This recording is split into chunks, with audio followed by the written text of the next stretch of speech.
And for those of you who are techies, here we go. We're in the shed. We've got the diesel eater right here. We've got the big mod there, and we've got the hydro build. The hydro build with Jesse on it did really well. I'm going to do a follow-up video on that. We're going to talk about that the same as we're doing with diesel eater. But this video is about diesel eater. So let's flip the camera around and let's talk about what worked, what didn't work, what needs to be fixed, and what I broke. Alright, so for those of you who are eagle-eyed, if you watch that video, you will see that all of a sudden my hood is missing, and for the very eagle eye, you will see that this is missing and the air filter is missing.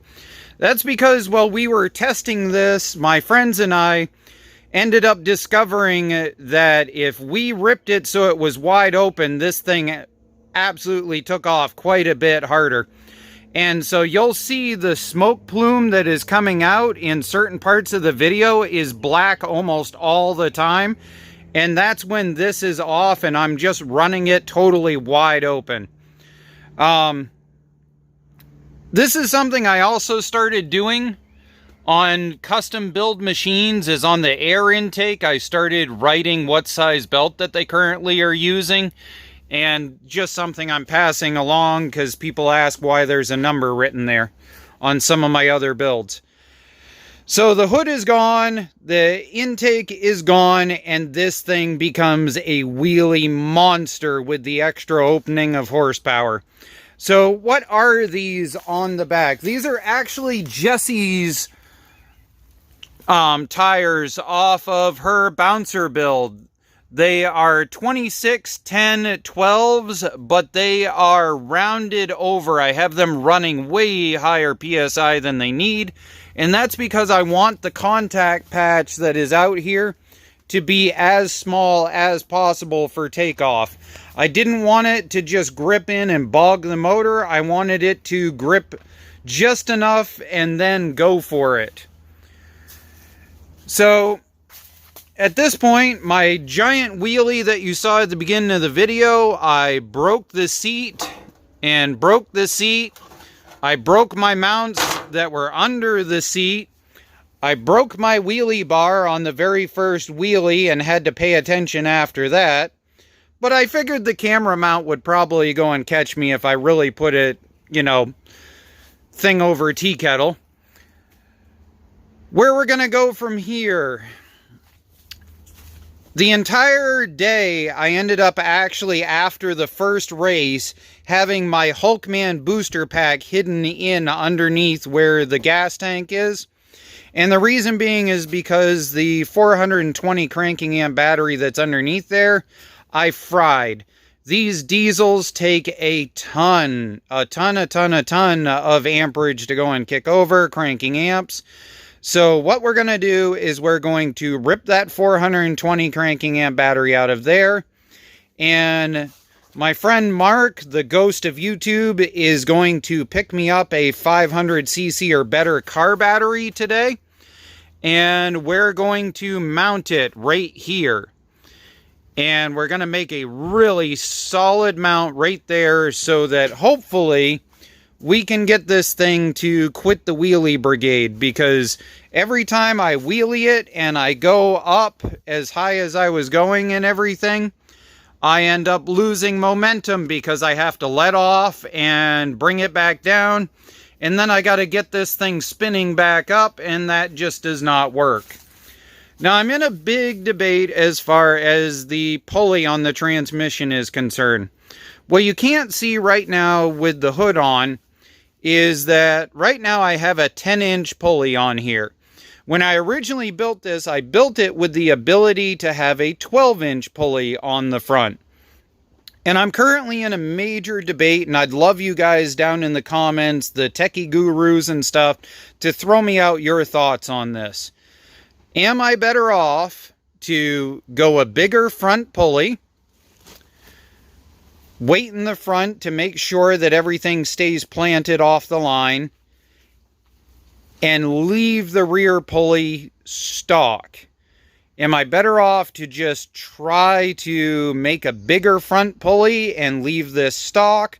Or do you guys think I'm better off to go and do some sort of cut and weld the hub pulley assembly? Because remember, these have a tapered shaft. You can't just buy a pulley hub and slap it on. You've got to cut up your pulley in order to build a pulley. So that's the conundrum I'm in right now. John has agreed to donate his old seat off of his machine for me to put here so that I have something that is solid and I'm not going to be out to kill myself the next time.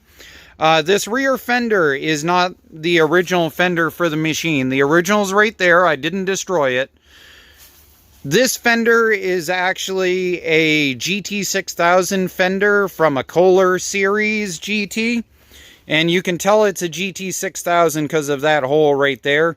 Now, before everybody in the comments gets all mad at me, yes, there are LT4000s that have this hole also, but primarily they were a GT6000 thing, which is where this one came from.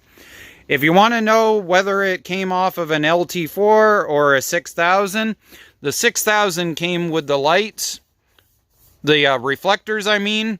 The 4000 did not. So if you see that icky there and stuff, it most likely is a GT fender. Oh, and I apparently managed to damage third gear because now it sounds like popcorn when you're in third gear. But I think we're just going to run it and see how long it holds up. We've got people in the community that are already hunting for a transmission spare for me. And so we're just going to run it. We're going to see how long that holds. Now, as far as the seat goes, here's the seat off of John's personal machine after we upgraded it. So we're going to rip all of this out. And then it's got the really big nut section underneath. So we'll be able to go and bolt that right square down. And you guys ask often about John's machine, so we'll come over here and we'll show you that.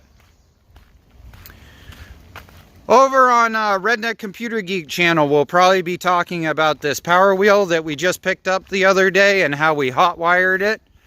But this is John's little rig that he runs. It's a lawn bird. And we'll be doing a walk around and talking about the modifications that are on this for him to be able to drive it where he's so much shorter than me pretty soon. Well, there we go. We've got a lot of work to go and get done in 2 weeks. The next race is in 2 weeks. And hopefully some of you guys will decide to go and show up and join us. At the end of races, they do call-outs. So if you want to go and race against me and my rig has managed to survive the day, you are more than welcome to go and show up. I have no issue whatsoever about getting a call-out from anybody. In this video, I actually at one point was racing against somebody with a V-twin with way more horsepower than me. I don't care. If you want to race, we'll race. I don't care if I blow something up. I don't care if you're running a mud mower. As long as they said that you pass a tech inspection, you have your tether, you have your wheelie bar, you have your helmet, and you have a driver's license, you can race me. So, everybody have fun, and we'll keep the videos going.